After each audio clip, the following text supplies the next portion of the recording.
Health insurance होना जितना ज़रूरी है उतना ही ज़रूरी है क्लेम का प्रोसेस भी पता होना। आज की वीडियो में हम डिस्कस करेंगे कि हेल्थ इंश्योरेंस में क्लेम कैसे करते हैं ताकि इमरजेंसी के समय हमें परेशान ना होना पड़े। नमस्कार दोस्तों, मैं हूं आशुतोष। स्वागत है मेरे यूट्यूब चैनल पे। यदि अभी तक चैनल सब्सक्राइब नहीं किया है तो पहले चैनल को सब्सक्राइब करें, क्योंकि मैं पर्सनल फाइनेंस से रिलेटेड वीडियो बनाते रहता हूं। यदि health insurance, life term insurance या म्यूचुअल फंड से रिलेटेड कोई भी फ्री ऑफ कॉस्ट कंसल्टेशन चाहिए तो आप नीचे दिए नंबर पर व्हाट्सअप करें। चलिए वीडियो को शुरू करते हैं और वीडियो के साथ एंड तक बने रहें, क्योंकि वीडियो के लास्ट में आपके लिए बोनस टिप भी है।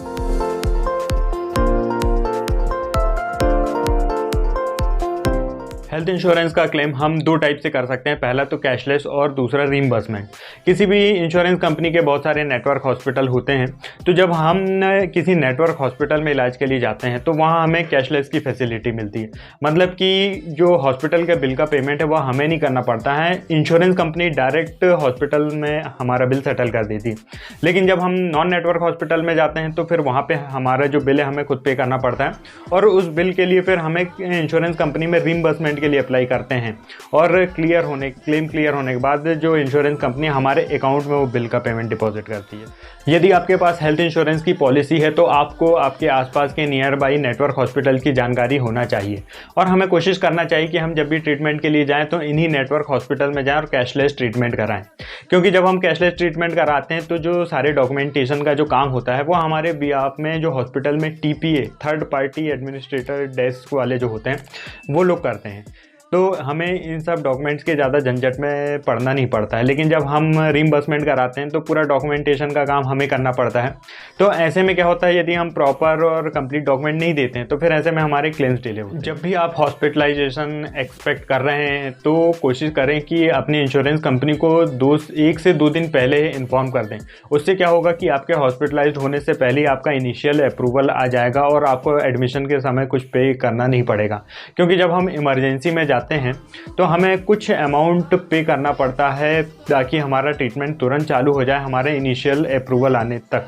इनिशियल अप्रूवल क्या होता है कि जब हम एडमिशन लेते हैं और कैशलेस ट्रीटमेंट कराते हैं तो हॉस्पिटल में जो डॉक्टर्स होते हैं आपका एक एस्टिमेटेड आपके ट्रीटमेंट की कॉस्ट बनाकर TPA डेस्क को देते हैं। TPA वाले इस एस्टिमेट को आपके इंश्योरेंस कंपनी के पास पहुंचाते हैं, और कंपनी वाले जब इसे अप्रूव कर देते हैं तब आपका जो है ट्रीटमेंट चालू हो जाता है। इस प्रोसेस के लिए कंपनी वाले तो बोलते हैं आधे घंटे में हो जाएगा, लेकिन सारे डॉक्यूमेंटेशन होते होते 2 से 4 घंटे तक लग जाते हैं। कुछ केसेस में 24 घंटे तक लग जाते हैं, कई बार इनिशियल अप्रूवल आने में 24 घंटे से ज़्यादा भी लग जाते हैं। तो कोशिश करें कि पहले से इन्फॉर्म करें, क्योंकि जब हम इमरजेंसी में हॉस्पिटलाइजेशन यदि ले रहे हैं तो हमारा जब तक इनिशियल अप्रूवल नहीं आएगा और हमें तुरंत ट्रीटमेंट चालू करना है तो उसके लिए कुछ ना कुछ पे करना पड़ेगा। हॉस्पिटल को पहले से इन्फॉर्म करने का एक एडवांटेज ये भी होता है कि बहुत सारे जो हॉस्पिटल्स होते हैं उनमें कैश ट्रीटमेंट की कॉस्ट कम होती है, और जब हम इंश्योरेंस से ट्रीटमेंट कराते हैं तो उसकी कॉस्ट ज़्यादा होती है। तो हम जब पहले से इंश्योरेंस कंपनी को इन्फॉर्म कर देते हैं तो हमें पता होता है कि हमारे क्लेम में कोई दिक्कत तो नहीं है। क्या होता है कि हमने एडमिशन तो लिया इंश्योरेंस क्लेम करवाने के नाम से, और यदि किसी कारण से हमारा क्लेम रिजेक्ट हो गया तो फिर हमें अननेसेसरी हायर कॉस्ट पे करना पड़ सकता है। हॉस्पिटलाइज्ड होते समय आपके पास अपनी पॉलिसी की जानकारी होनी चाहिए, पॉलिसी होना चाहिए या फिर कार्ड होना चाहिए, और साथ में KYC के डॉक्यूमेंट होना चाहिए जैसे कि आधार कार्ड और पैन कार्ड। इस छोटी सी जानकारी के लिए भी बहुत सारे लोग लापरवाही करते हैं और फिर हॉस्पिटलाइजेशन के समय में परेशान होते रहते हैं। आप अपनी पॉलिसीज़ को अपने मोबाइल में सेव करके रख सकते हैं। बहुत सारी हेल्थ इंश्योरेंस कंपनी की मोबाइल ऐप आती है जिसे आप डाउनलोड कर लें, तो उनमें भी आप इनकी जानकारी देख सकते हैं। आपके घर में एक फ़ाइल होनी चाहिए जिसमें आपकी पॉलिसी से रिलेटेड सारी जानकारी हो, और ये जो फाइल है हर फैमिली मेम्बर के लिए एक्सेसिबल हो। जब आप हॉस्पिटल ट्रीटमेंट के लिए जाते हैं तो सबसे पहले आपको क्लेम फॉर्म, अपने KYC डॉक्यूमेंट एंड पॉलिसी को TPA डेस्क में जमा करना होता है। इसकी जानकारी आपको रिसेप्शन पे मिल जाएगी। TPA क्या होते हैं, थर्ड पार्टी एडमिनिस्ट्रेटर होते हैं जो कि आपके और हॉस्पिटल के बीच में इंटरमीडिएट होते हैं।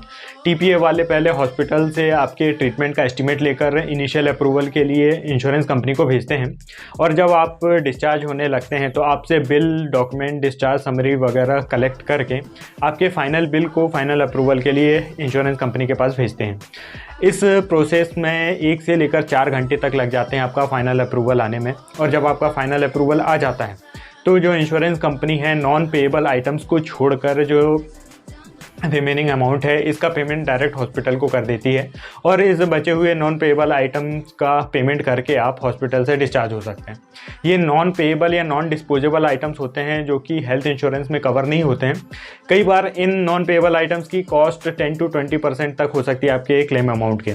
तो आप चाहें तो अलग से एक राइडर या एड ऑन लेकर in non payable non disposable items को भी अपने हेल्थ इंश्योरेंस में कवर करवा सकते हैं। बहुत सारी सर्जरीज ऐसी होती हैं जो इमरजेंसी में नहीं होती हैं, जिन्हें हम प्लान करके कर सकते हैं। तो ऐसे केसेस में हम क्या कर सकते हैं कि अपने सर्जरी के 8 से 10 दिन पहले अपने हेल्थ इंश्योरेंस से प्री ऑथोराइजेशन या फिर प्री अप्रूवल लेकर इन सर्जरीज को करवा। जब हम नॉन नेटवर्क हॉस्पिटल में जाते हैं तो फिर हमें खुद बिल पे करना पड़ता है अपने ट्रीटमेंट का, और उसके बाद फिर हम बिल पेमेंट के लिए इंश्योरेंस कंपनी में रिम्बर्समेंट के लिए अप्लाई करते हैं। जब भी हम नॉन नेटवर्क हॉस्पिटल में जाएं तो हमें 24 घंटे के अंदर इंश्योरेंस कंपनी को इन्फॉर्म करना होता है अपने ट्रीटमेंट के बारे में, और आफ्टर डिस्चार्ज 1 वीक के अंदर हमें रिम्बर्समेंट के लिए अप्लाई करना होता है। तो जब भी आप नॉन नेटवर्क हॉस्पिटल में इलाज करवा रहे हैं तो 24 घंटे के अंदर अपनी इंश्योरेंस कंपनी को इंटीमेट करना ना भूलें, और डिस्चार्ज होने के बाद रिम्बर्समेंट के लिए अप्लाई करने में भी बिल्कुल भी लेट लतीफ़ी ना करें, नहीं तो फिर आपकी इंश्योरेंस कंपनी को एक और मौका मिल जाएगा आपके क्लेम को थोड़ा डिले करने का। रिम्बर्समेंट के केस में हम क्लेम फॉर्म को ऑफलाइन लेकर ऑफलाइन फिल करके वो सारे डॉक्यूमेंट कंपनी के ऑफिस में सबमिट कर सकते हैं, या फिर बहुत सारी कंपनी हमें ये भी ऑप्शन देती हैं कि हम क्लेम फॉर्म को ऑनलाइन फिल कर दें और जो भी डॉक्यूमेंट्स हैं उन्हें बाई पोस्ट या फिर बाई कोरियर उनके ऑफिस तक पहुँचा दें।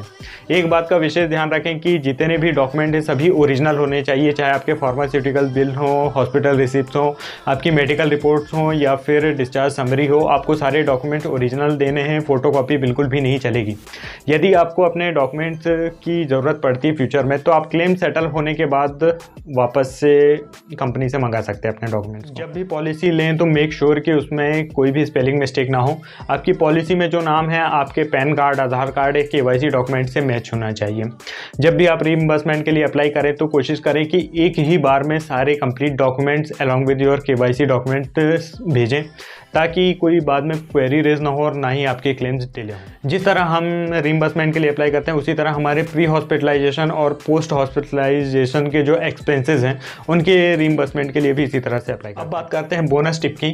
तो आपके पुराने जितने भी मेडिकल रिकॉर्ड्स हैं, डायग्नोस्टिक टेस्ट की रिपोर्ट हैं, पुराने हॉस्पिटलाइजेशन के जितने भी डॉक्यूमेंट्स हैं, इन्हें सब संभाल कर रखें, क्योंकि हेल्थ इंश्योरेंस कंपनी आपसे कब क्या मांग ले इस बात की कोई गारंटी नहीं है।